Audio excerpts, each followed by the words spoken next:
warahmatullahi wabarakatuh. Nama saya Denis, saya dari kelas 10 TBSM.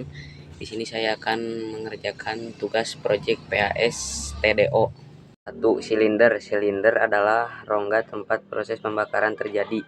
Dalam mesin membakar terdapat beberapa silinder yang biasanya terbuat dari bahan karat atau paduan aluminium. Piston bergerak naik dan turun di dalam silinder menghasilkan gerakan mekanik. 2. Piston. Piston adalah komponen terbentuk silinder yang terbuat dari paduan logam ringan. Piston bergerak naik dan turun di dalam silinder, membantu menghasilkan gerakan yang diteruskan ke crankshaft. Di bagian atas piston terdapat dinding piston atau cincin piston yang membantu mencegah kebocoran gas minyak dari ruang bakar. Piston bergerak naik turun dalam silinder, mengubah gerakan lincah menjadi gerakan rotasi melalui crankshaft. 3. Crankshaft. Crankshaft adalah poros yang mengubah gerakan naik turun piston menjadi gerakan rotasi. Crankshaft adalah bagian vital dari mesin bakar dan keseimbangannya harus dipertahankan dengan presisi tinggi untuk menghindari getaran berlebihan. Crankshaft meneruskan gerakan piston ke roda gigi dan poros bergerak sehingga menghasilkan putaran yang dapat digunakan untuk pekerjaan mekanik. 4. Sistem bahan bakar.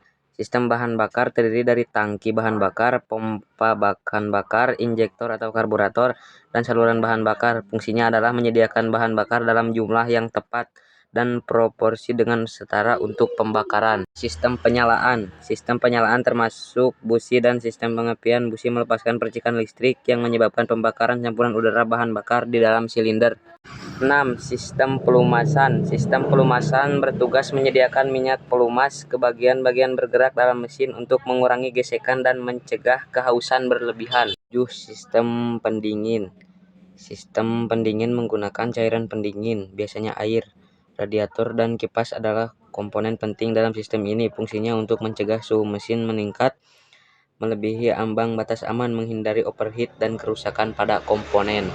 8. Sistem dan pembuangan udara. Sistem pemasukan menyediakan udara bersih ke ruang bakar, sementara sistem pembuangan mengeluarkan gas-gas buang setelah pembakaran. Intake manifold dan exhaust manifold adalah komponen utama di sini. 9. Katup. Katup mengatur aliran campuran udara, bahan bakar ke dalam dan gas buang keluar dari silinder. Katup juga memastikan bahwa tekanan tetap terjadi selama siklus mesin.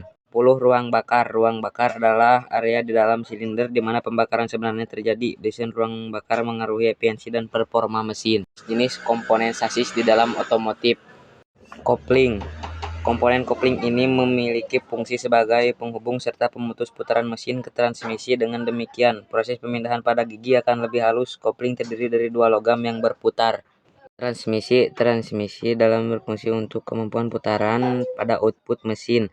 Hal ini dapat dirasakan ketika Anda dalam kondisi di mana kendaraan memerlukan torsi besar serta kondisi yang memungkinkan mobil untuk memiliki kecepatan tinggi di saat mengatur pemindahan gigi. Disitulah transmisi digunakan. Gardan. Komponen dari sasis mobil selanjutnya yaitu gardan. Gardan atau diferensi berfungsi untuk membedakan antara putaran roda kanan serta roda kiri pada mobil. Jika dalam putaran roda tidak dibedakan, maka akan terjadi slip pada roda yang menyebabkan keausan. Poros propeller atau subpropeller yaitu penghubungan antara putaran transmisi pada bagian depan mobil dan di bagian belakang ada aksel.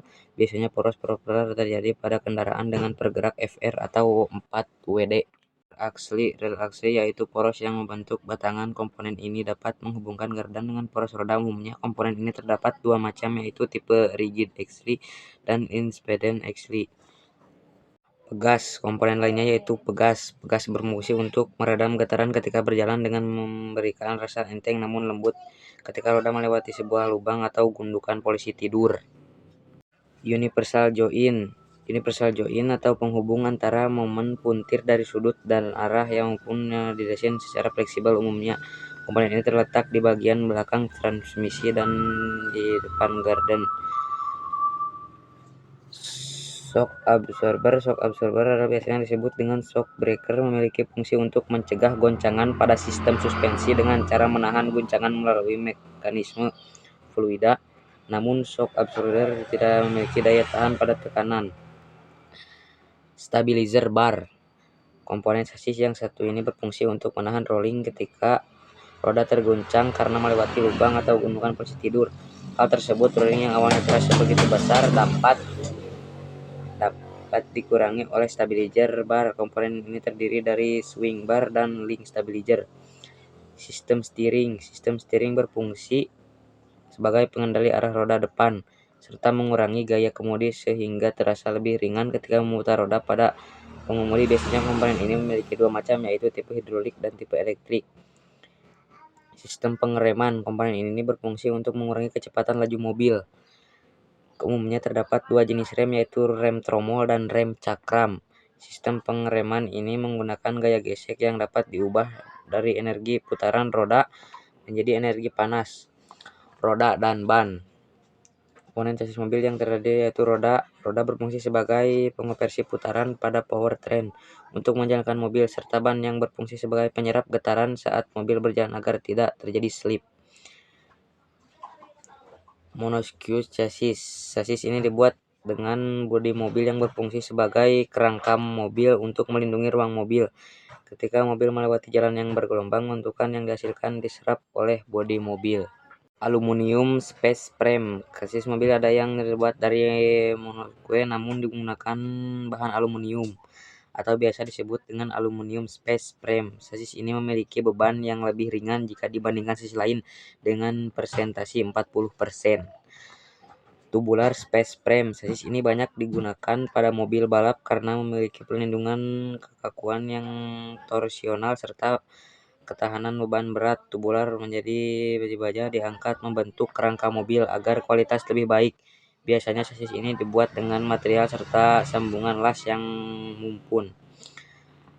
Backbone chassis. Backbone ini memiliki fungsi sebagai tulang rangka pada bagian tengah yang berhubung dari depan hingga belakang mobil. Chassis ini juga disebut sebagai rangka tunggal, namun chassis ini jarang digunakan karena biaya produksi yang lebih serta memiliki impact buruk. Sekian dari saya, mohon maaf bila ada kesalahan. Wassalamualaikum warahmatullahi wabarakatuh.